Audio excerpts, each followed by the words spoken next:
ఈ మధ్యకాలంలో ఏ news channel పెట్టినా, ఏ పేపర్ చూసినా ఒక దేశం పేరు తరచుగా వినిపిస్తోంది. అదే ఇరాన్.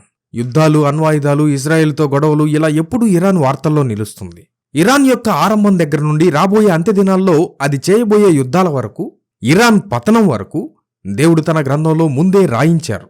బైబిల్లో మీరు ఇరాన్ అని వెతికితే దొరకకపోవచ్చు, కానీ దాని పాత పేరు పర్షియా లేదా ఏలాము అని వెతికితే ఆశ్చర్యకరమైన విషయాలు బయటపడతాయి.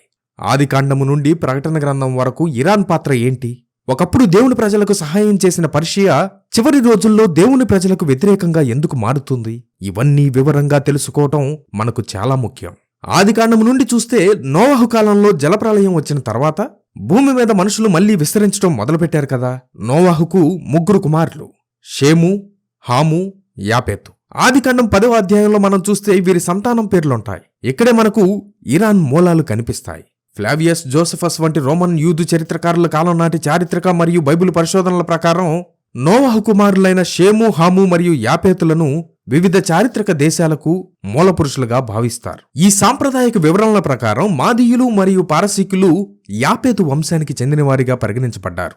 గ్రీకులు, రోమన్లు మరియు ఇతర ఐరోపా ప్రజలు కూడా ఇదే యాపేతు వంశానికి చెందినవారని చరిత్రకారులు చెబుతారు. పురాతన చరిత్రకారుల లెక్కల ప్రకారం నోవహు కొడుకైన యాపేతు సంతానం నుండే మాదీయులు, పర్షియన్లు, గ్రీకులు, రోమన్లు మరియు యూరోపియన్లు వచ్చారని నమ్ముతారు. ముఖ్యంగా 2 వ్యక్తుల పేర్లు మనం గుర్తుపెట్టుకోవాలి. ఒకటి మాదయి, ఇతను యాపేతు కుమారుడు. ఇతని సంతానమే మాదీయులు. వీరు ఇరాన్ దేశపు ఉత్తర ప్రాంతంలో కొండల మధ్య స్థిరపడ్డారు. రెండవ వ్యక్తి ఏలాము, ఇతను షేము కుమారుడు. ఇతని సంతానమే ఏలామీయులు. వీరు ఇరాన్ దేశపు దక్షిణ ప్రాంతంలో స్థిరపడ్డారు. అంటే ఈరోజు మనం చూస్తున్న ఇరాన్ దేశస్థులు ఈ మాదయి మరియు ఏలాము సంతానమే. ఆదికాండము 14వ అధ్యాయంలో బైబిల్లో జరిగిన మొట్టమొదటి అంతర్జాతీయ యుద్ధం గురించి రాయబడి ఉంది. అక్కడ కేదర్లాయోమెరు అనే ఏలాము రాజు సొదొమ ప్రాంతం మీద దండెత్తాడు.